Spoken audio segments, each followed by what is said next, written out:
ओम नमः शिवाय। भगवान शिव की युद्ध यात्रा कथा 33वां अध्याय पंचम खंड श्री रुद्र संहिता शिव महापुराण। ब्रह्मपुत्र सनत कुमार जी बोले, हे महर्षि, जब भगवान शिव का पुष्पतदंत नामक दूत शंखचूड़ की नगरी से वापस आया तो उसने कैलाश पर्वत पर पहुंचकर भगवान शिव को असुर राज शंखचूड़ द्वारा कही गई सभी बातें बता दी। तब दूत के इन वचनों को सुनकर भगवान शिव को बहुत क्रोध आया। भगवान शिव ने अपने वीर साहसी गणों और अपने दोनों पुत्रों कार्तिकेय और गणेश जी को बुलाया। उन्होंने भद्रकाली सहित अपनी पूरी गण सेना को युद्ध के लिए तैयार होने की आज्ञा प्रदान की। भगवान शिव की आज्ञा के अनुसार उनके वीर गणों और पुत्रों ने युद्ध की सभी तैयारियां अतिशीघ्र पूरी की और आकर इस बात से भगवान शिव को अवगत कराया। तब त्रिलोकीनाथ भगवान शिव ने अपनी देव सेना और गणों के साथ दैत्यराज शंखचूड़ की नगरी की ओर प्रस्थान किया।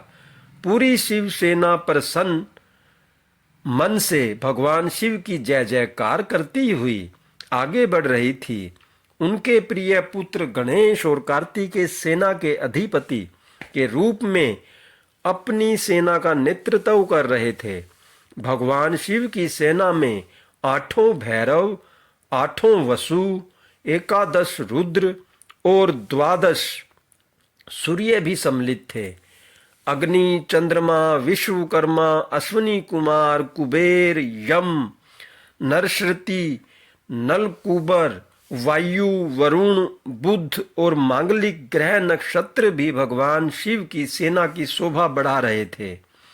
उनकी सेना में देवी भद्रकाली, जिनकी 100 भुजाएं थी, अपने पार्षदों के साथ युद्ध भूमि की ओर प्रस्थान कर रही थी। भद्रकाली देवी की जीभ 1 योजन लंबी और चलायमान थी। उनके हाथों में शंख, चक्र, गदा, पद्म, खंड, चर्म, धनुष बाण आदि अनेकों वस्तुएं थी।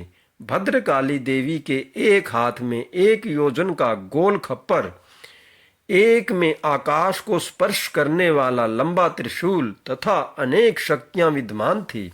देवी भद्रकाली का अनुसरण करते हुए उनके साथ 3 करोड़ योगिनी, 3 करोड़ डाकिनियां भी थी, जो अपनी सेना को साथ लेकर शंखचूड़ की असुर सेना को मजा चखाने के लिए पूरे जोरों शोरों से चल रही थी। इस प्रकार त्रिलोकीनाथ भगवान शिव की विशाल देव सेना, जिसमें हजारों वीर बलशाली गण विद्यमान थे, पूरे मनोयोग के साथ युद्ध स्थल की ओर बढ़ रही थी। तब भगवान शिव ने अपनी सेना को एक वट वृक्ष के नीचे कुछ देर विश्राम करने के लिए कहा और स्वयं भी उसी वट वृक्ष के नीचे आसन लगाकर बैठ गए। ओम नमः शिवाय। हर हर महादेव। जय शिव शंभू। जय भोलेनाथ। सभी भक्तों पर अपनी कृपा दृष्टि बनाए रखना प्रभु। जय